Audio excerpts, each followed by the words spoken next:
Je suis pas mort. Jay Zimmer survit à ses blessures. On dénombre dans la carcasse du B-17 187 impacts de balles et 5 d'obus. 6 des 9 membres d'équipage ont été blessés. Jay Zimmer se voit remettre la Medal of Honor, la plus haute distinction militaire.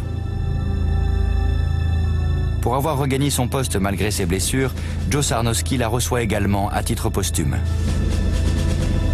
Les 7 autres membres d'équipage sont décorés de la Distinguished Service Cross. Jamais au cours de la Seconde Guerre mondiale, un équipage n'avait reçu autant de décorations. 20 ans plus tard, dans le ciel hostile du Nord-Vietnam, le commandant Thorsness, pilote de F-105, est sur le point de devenir une légende.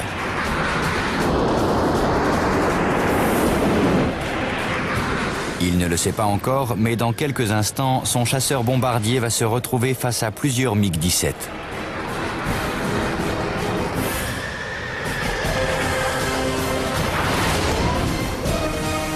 Là encore, le combat semble bel et bien perdu d'avance.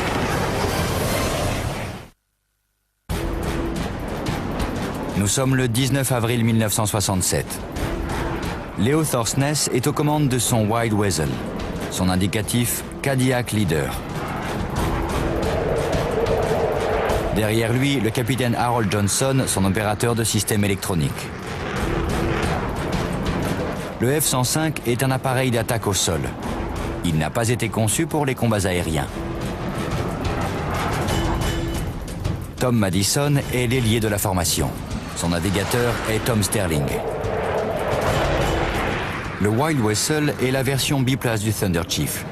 Son emploi principal est la destruction de cibles terrestres par missile. Kadiak vient de franchir la ligne de front. Très vite, Léo repère la traînée d'un missile solaire.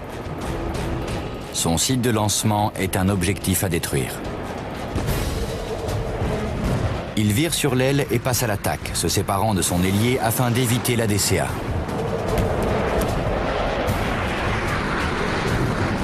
Quelques secondes après notre dégagement, Tom Madison nous a dit par radio « J'ai été touché ». Kadiak 2 vient de subir un tir antiaérien. 2 minutes après, peut-être même moins, j'ai entendu un bip, puis un autre. Ça signifiait que l'équipage du second F-105 s'était éjecté. Je n'étais pas très réjoui à l'idée de les savoir en parachute en plein territoire ennemi. En moins d'une minute, Léo repère les voilures des 2 aviateurs. Mais il n'est pas le seul. J'ai dit « Harry, on a 2 MiG à 1 heure ». Nos 2 ailiers faisaient une cible facile au bout de leur suspente. Je ne pouvais pas laisser faire ça. Au moment où l'un des MiG a viré vers eux, j'ai engagé la post-combustion et j'ai pris un angle de poursuite. La post-combustion injecte directement du carburant dans la tuyère du réacteur. Le F-105 accélère brutalement. Il se précipite sur le MiG à 1000 km/h, tandis que les 2 aviateurs américains flottent dans les airs sans défense.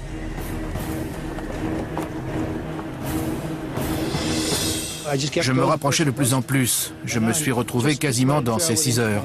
Mon réticule était à la hauteur de son aile gauche. J'étais très près de lui, peut-être à 300 mètres maximum. J'ai déclenché le tir de mon canon Gatling de 20 mm. Ça ne fait pas le ratatata d'une mitrailleuse, mais vroom, comme une scie circulaire.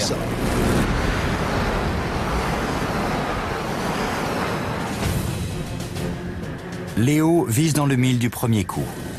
En une rafale de 3 secondes, 300 obus sont tirés. Le MiG est littéralement désintégré. J'ai touché le réservoir, l'aile s'est arrachée, le MiG a grimpé, il a fallu que je tire à fond sur le manche pour éviter les débris. Le chasseur ennemi tombe en vrille. Les 2 aviateurs américains échappent à ses canons, mais ils vont atterrir en territoire ennemi. Ils risquent des années d'emprisonnement et de torture. J'ai fait demi-tour et Harry m'a dit « Léo, on a d'autres bandits derrière ». J'ai regardé par-dessus mon épaule et j'ai vu le ventre d'un MiG-17. Quand vous voyez un chasseur ennemi sous cet angle en plein virage serré, ça veut dire qu'il a l'avantage sur vous. Le pilote ennemi s'est placé à l'intérieur du virage du F-105. Le MiG-17 étant beaucoup plus maniable, il peut ajuster sa cible aisément. La seule échappatoire est de prendre la fuite.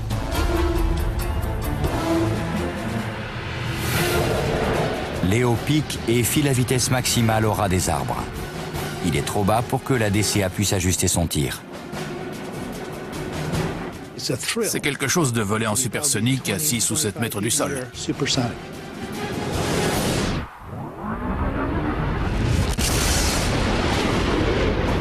Ça remue.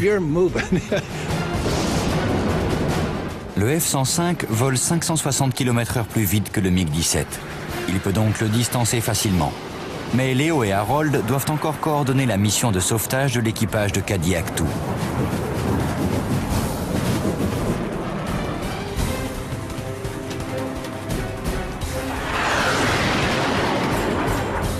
Les deux hommes s'apprêtent à vivre un combat pour lequel leur appareil n'a jamais été conçu.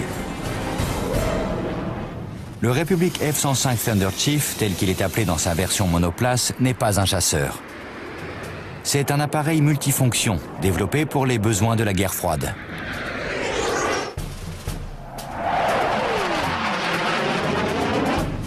Son turboréacteur Pratt & Whitney J75 lui permet d'atteindre 2200 km/h, soit Mach 2. Il est muni d'un canon rotatif de 20 mm à des fins défensives uniquement. Le F-105 n'a jamais été un excellent chasseur. Il a été mis en œuvre pour servir de vecteur à l'arme nucléaire dans l'hypothèse d'une troisième guerre mondiale. Il devait être capable d'opérer à basse altitude et à grande vitesse. Il était très rapide mais incapable de virer. En combat tournoyant, le MiG-17 supplante totalement le F-105. Il ne pèse que 6 tonnes contre les 22 du Thunder Chief. Le MiG-17 est supérieur en maniabilité et en puissance de feu. Le seul avantage du F-105 est sa vitesse. Léo tire profit de cet atout pour quitter l'espace aérien ennemi. Mais son niveau de carburant baisse. Des citernes volantes orbitent au-dessus du Laos afin de ravitailler les appareils rentrant de mission. Léo établit des coordonnées de rendez-vous. Pendant qu'il se ravitaille, l'opération de sauvetage commence. Des A-1 Skyraider, surnommés Sandy, arrivent sur zone. Ce sont des appareils à hélice capables de voler lentement et de protéger les pilotes d'éventuelles attaques terrestres en attendant l'arrivée des hélicoptères. Mais un A-1 n'a aucune chance face à un MiG-17. Léo et son navigateur savent que les Skyraider vont avoir besoin d'aide. Les chances n'étaient clairement pas de notre côté. Mais on n'avait pas le temps de se poser des questions. Il fallait agir tout de suite. Si on n'y allait pas, qui le ferait? Il n'y avait personne d'autre. Léo et Harold retournent au combat. Mais avant qu'il n'ait le temps d'arriver, un MiG-17 abat l'un des deux Skyraider.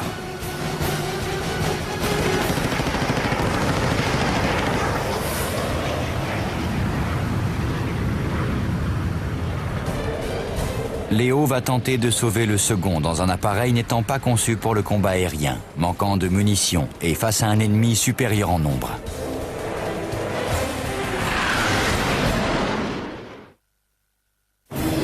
Seul en plein territoire ennemi, Léo Thorsness et son F-105 volent au secours d'un Skyraider attaqué par une meute de MiG-17.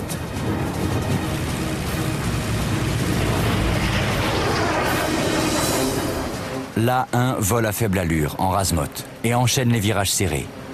Il profite de son avantage en maniabilité, mais il ne tiendra pas longtemps.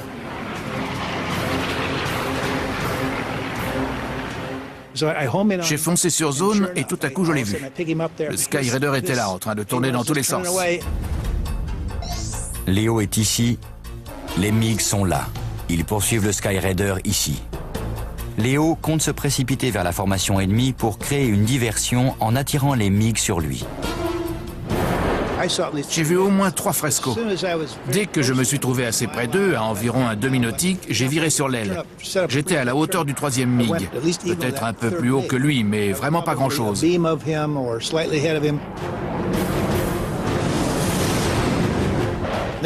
ont dû croire que j'allais revenir sur eux pour les affronter. Mais je n'avais aucune chance de m'en tirer face à 3 MiG-17.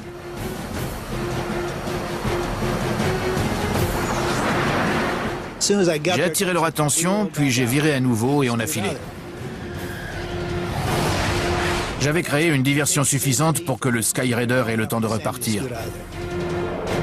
Cette tactique audacieuse porte ses fruits. Grâce à sa vitesse supérieure, le F-105 se précipite hors de portée des MiG. Les Fresco abandonnent la poursuite. Mais Léo sait que les deux aviateurs abattus sont désormais sans protection. Il fait demi-tour pour engager les chasseurs ennemis. Les MiG attendent à la verticale du lieu du crash. Ils tentent un piège classique, la roue. Dans cette formation, 3 MiG ou plus forment un cercle. Si un pilote de chasse engage l'un d'eux, il en aura automatiquement un autre derrière lui. Léo se jette dans la gueule du loup. On s'est totalement laissé piéger. On a volé droit dedans. J'ai rien vu venir jusqu'à ce qu'on se retrouve pris au piège. Léo se rend compte trop tard de son erreur. Il ne lui reste qu'une solution. Attaquer avant d'être rattrapé par son poursuivant. Tout à coup, j'ai vu que le MiG qui se trouvait à 1 heure resserrait son virage. Quand il m'a vu, il s'est incliné davantage sur l'aile. Je n'ai eu qu'à placer mon réticule sur lui, en fait juste en avant, et à ouvrir le feu avec mes dernières munitions. Il est allé droit dedans.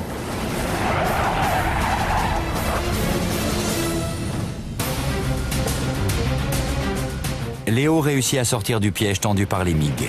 Mais au cours de ce combat, il a brûlé énormément de kérosène. Il doit réaliser un nouveau ravitaillement.